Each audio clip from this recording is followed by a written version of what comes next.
IPCA deflação em destaque novamente hoje com Luiz Arthur Nogueira no Mercado Financeiro. Bom dia, Luiz, seja bem-vindo. Bom dia, Cláudia Bartel, bom dia a todos. Muito obrigado a você pelo carinho da sua audiência. Está no ar o Mercado Financeiro com as principais informações do mundo da economia e das finanças. Destaque de hoje, como bem falou a Cláudia, deflação pelo IPCA pelo segundo mês consecutivo, o que gera um alívio nos preços no bolso dos brasileiros e ajuda de alguma forma o Banco Central no processo de combate à inflação. Vamos de imediato ao telão para conferir os números que saíram. Reparem que a gente vinha com uma inflação alta aqui no mês de março. 1,62% foi o pico mensal deste ano, depois foi reduzindo e há 2 meses consecutivos estamos registrando deflação, que na verdade é queda nos preços. Tivemos em julho uma queda de 0,68%, em agosto queda de 0,36%.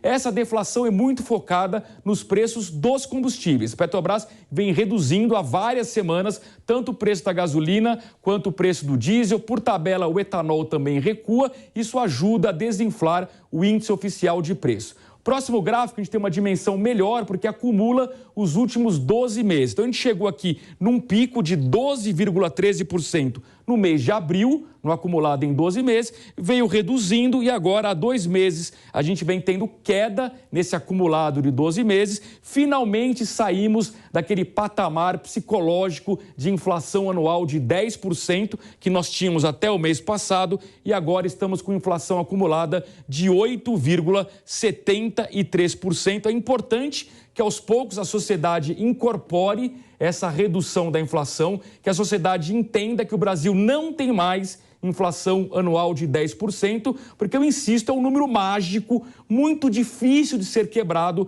quando a sociedade incorpora que a inflação é de 10%, tudo sobe 10%.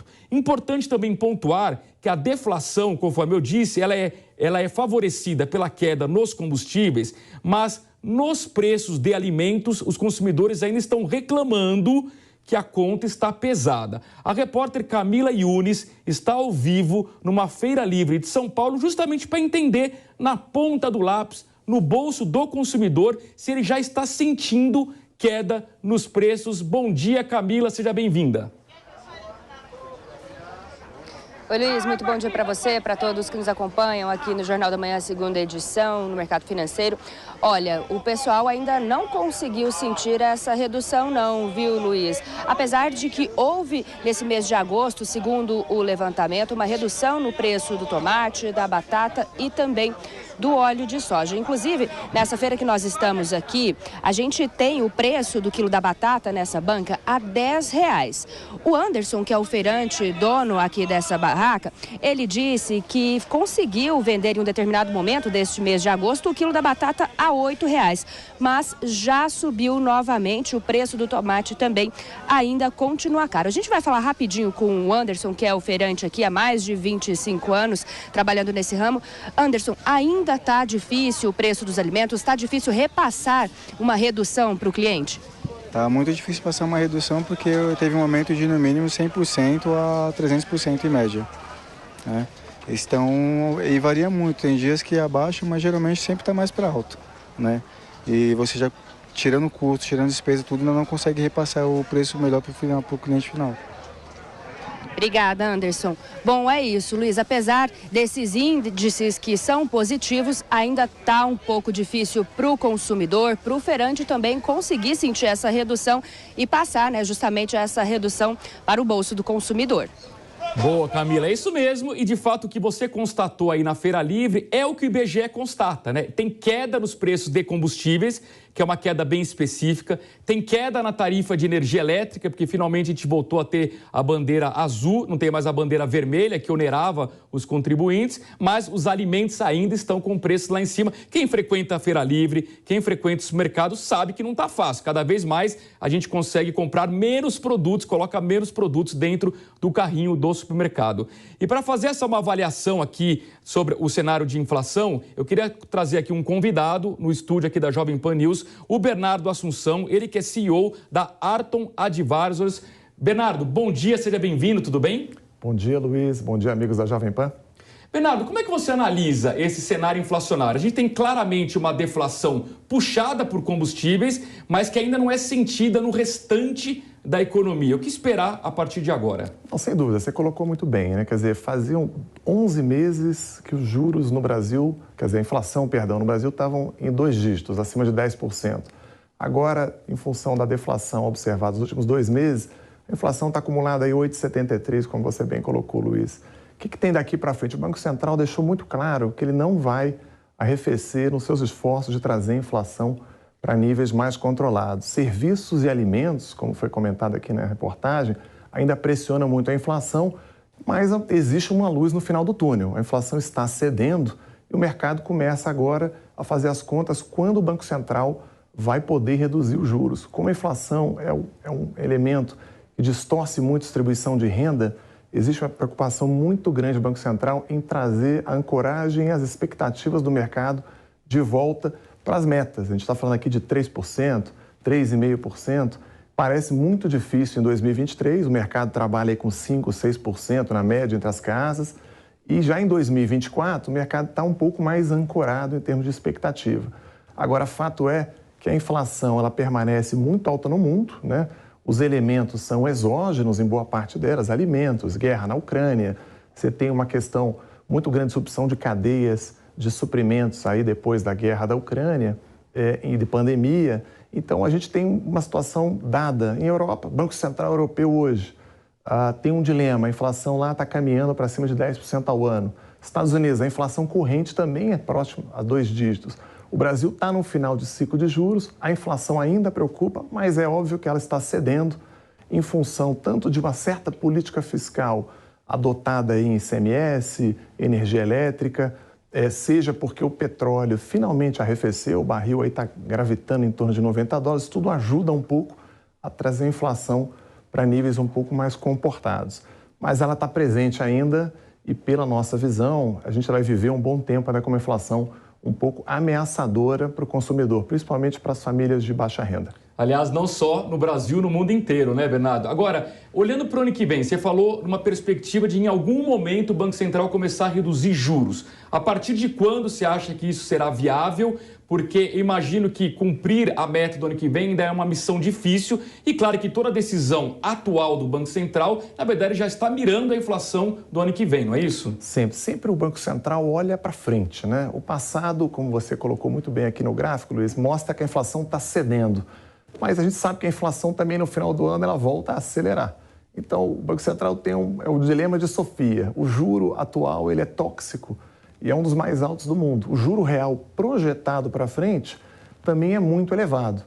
Agora, respondendo a sua pergunta, que é difícil, a gente acredita que a partir do segundo semestre existe sim uma chance razoável do Banco Central começar a reduzir juros. Não vamos esquecer que a gente tem uma eleição daqui a 30 dias aproximadamente e a gente tem uma grande incerteza, independente do candidato que vai ganhar, qual é a política fiscal que vem pela frente, porque o dilema é fiscal, né? Então, se um governo novo entra, né, e gasta mais, pode ter pressão de preços, né? Então, a gente tem uma visão que o juro tem um efeito gravitacional, ele vai cair e a tendência é que caia provavelmente a partir do segundo semestre do ano que vem. Bom, daqui a pouco a gente continua a nossa entrevista com o Bernardo. Eu queria agora falar um pouquinho sobre o comportamento do mercado financeiro hoje, né? O mercado meio que sextou, tá uma euforia, tá um otimismo. Vamos pro telão ver a abertura do Ibovespa? Agora há pouco, às 10 da manhã, portanto 1h30 atrás, mais ou menos, abriu em alta de 1,27%, hoje aos 111.313 pontos, surfando um otimismo global, que a gente vai ver no próximo gráfico. Raramente a gente vê um gráfico com todas as flechinhas no azul. Reparem, ó, tudo no azul, não tem uma bolsa relevante no mundo caindo hoje. Estados Unidos, Dow Jones agora em alta de 0,43%, S&P 500 0,59%, Bolsa Eletrônica Nasdaq 0,90%.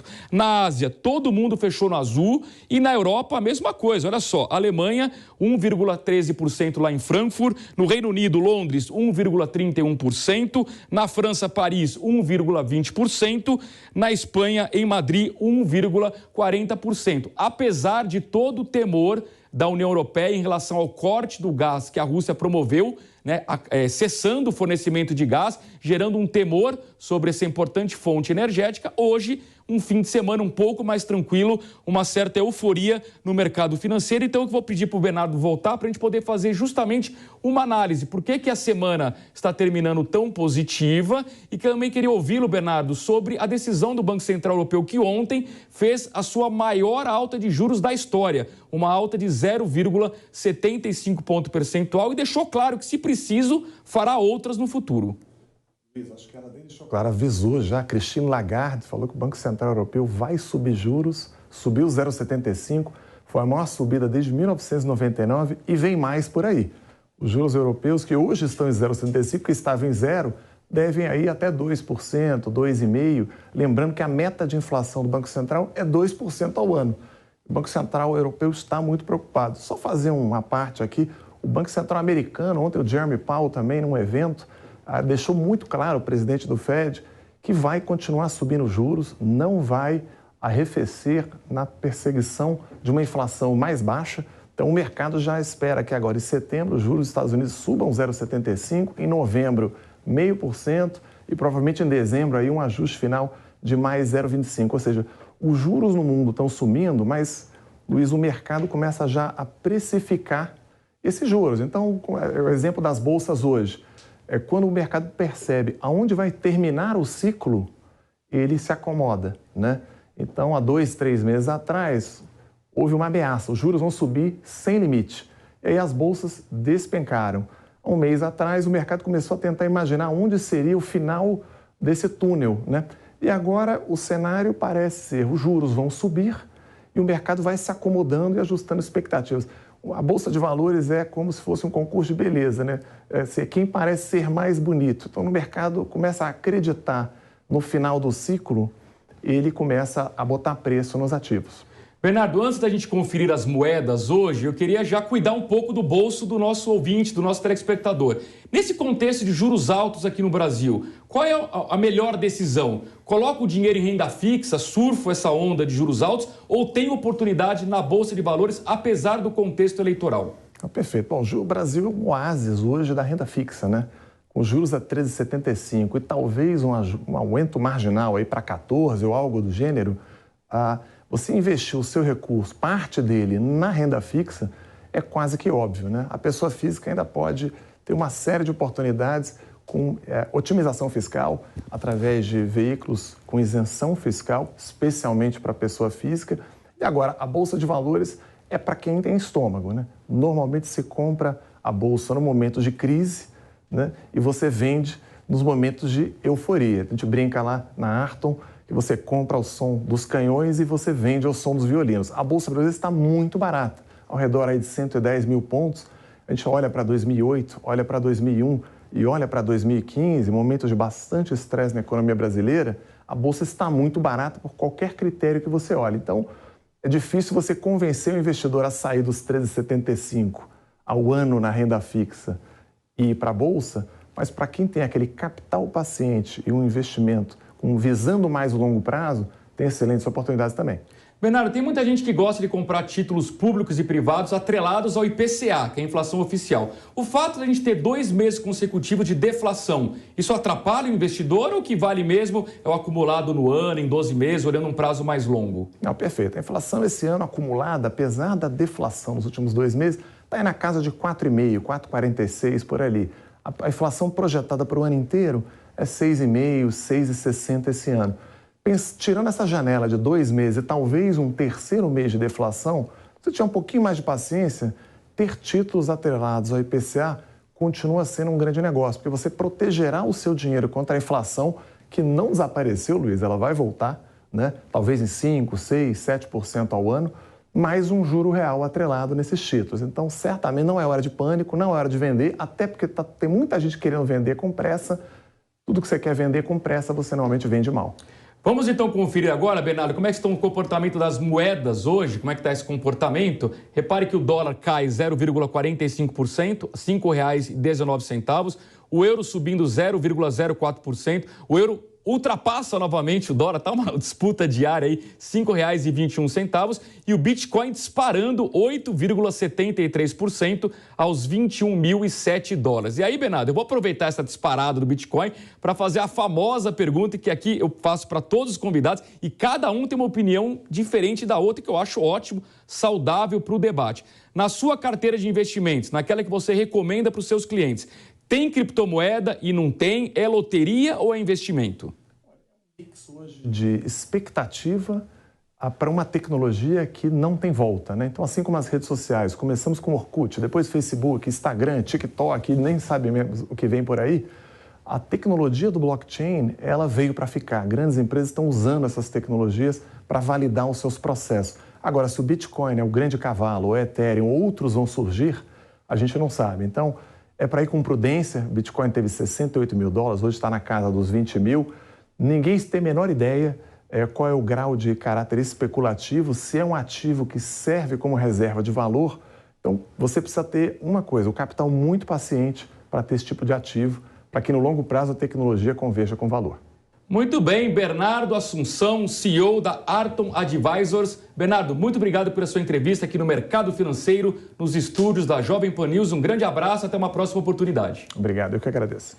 E agora são 11h31. No encerramento aqui do Mercado Financeiro, vamos acompanhar uma reportagem da repórter Carolina Abelim com o ministro Paulo Guedes, falando sobre a polêmica do IPI na Zona Franca de Manaus. Acompanhe. Paulo Guedes participou de 2 eventos em São Paulo nesta quinta-feira.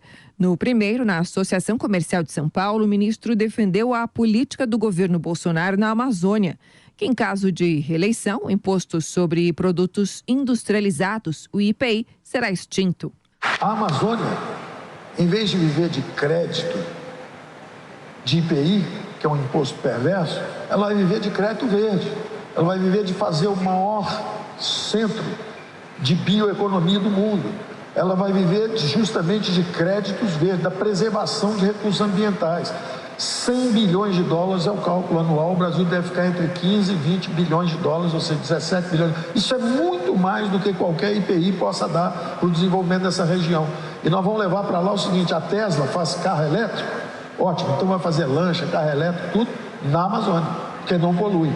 A Amazon é uma empresa de logística digital, é um gigante digital, bota a sede na Amazônia. Nós vamos dar isenção de imposto de renda 30, 40 anos. O ministro ainda negou que o governo tenha adotado medidas populistas, com objetivo eleitoral no caso da redução do ICMS dos combustíveis. Mais tarde, Paulo Guedes participou de um evento do setor automobilístico, Automotive Business. O ministro exaltou a política econômica do governo e afirmou que este é o melhor momento fiscal do país. A economia brasileira está em pé, está forte, está crescendo, está com a situação fiscal. Estamos no primeiro superávit nosso em 13 anos. Em todos os níveis de governo. Não é que nós estamos em equilíbrio porque o governo federal se ajustou e deixou estados e municípios com o PIDs na mão. Ao contrário. É a primeira vez desde a redemocratização que todos os municípios brasileiros pagaram o 13º, pagaram os fornecedores, está todo mundo em dia. Então vamos ser bem pragmáticos nesse tema. Reduzir IPI para estimular a indústria é uma ótima medida. Afinal de contas, o Brasil vive um processo de desindustrialização há décadas. Então está na hora, de fato, do Brasil ter uma política industrial. Agora, se reduzir IPI significa matar a Zona Franca de Manaus, eu acho que é um debate que a sociedade brasileira tem que fazer. Vale a pena continuar tendo a Zona Franca de Manaus? Fica o tema para o próximo governo Cláudia Bartel. Bom, Luiz, a gente vai mostrar uma reportagem aqui, umas imagens também e um texto. Olha, o levantamento da Associação Brasileira de Supermercados indica que 22% dos consumidores trocaram a carne por ovo em julho. A maior troca, porém, foi pelo frango, com 36%. A substituição está relacionada, sobretudo, à alta de preços dos produtos. De acordo com o IBGE, a inflação sobre os alimentos chegou a 14,72% em julho, no acumulado de 12 meses. Te pergunto, Luiz, num caso como esse, em que a carne está com preço muito alto, melhor realmente substituir pelo frango ou até pelo ovo também, que é mais barato e é saudável, né? Num momento como esse, é melhor fazer escolhas, né? Sem dúvida, Cláudia. Você vai trocando a proteína. A Camille Yunes entrou agora há pouco ao vivo de uma feira livre de São Paulo e eu destaquei aqui, os preços dos alimentos ainda estão lá em cima. A gente vive um processo de deflação no Brasil, mas é uma deflação pontual focada muito em combustíveis. Por isso que muitas vezes as pessoas interpretam mal. Puxa, vocês divulgam deflação, eu vou no supermercado e está tudo caro, porque a deflação não é em alimentos. Então você está correta, Cláudia. Se a carne está cara, vamos trocar por outra proteína, o frango ou mesmo o ovo. Bom, e o Diese também calculou aí que o salário mínimo ideal para uma família de 4 pessoas seria de R$ 6.298,91 em agosto. O valor corresponde a 5,2% do piso atual de R$ 1.212. O trabalhador que recebe um salário mínimo comprometeu, então, 58,54% do seu rendimento líquido para comprar produtos alimentícios básicos. A estimativa do valor ideal para agosto tem como base os preços da cesta básica em São Paulo, com custo de R$ 749,78. É a mais cara do mês entre as 17 capitais. Hora certa na Pan agora, 11h35, 11h36 quase. Bom, Luiz, a gente viu aí quase 50% do salário mínimo sendo comprometido com a alimentação.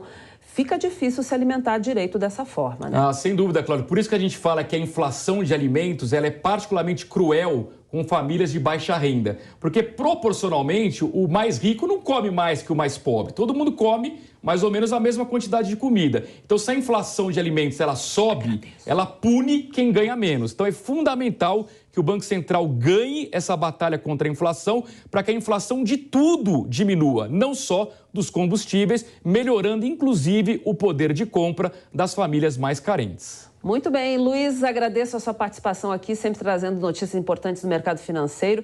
Muito obrigada, um bom dia e um ótimo fim de semana para você. Até segunda-feira. Até segunda-feira, às 11h15, ao vivo, com mais uma edição do Mercado Financeiro.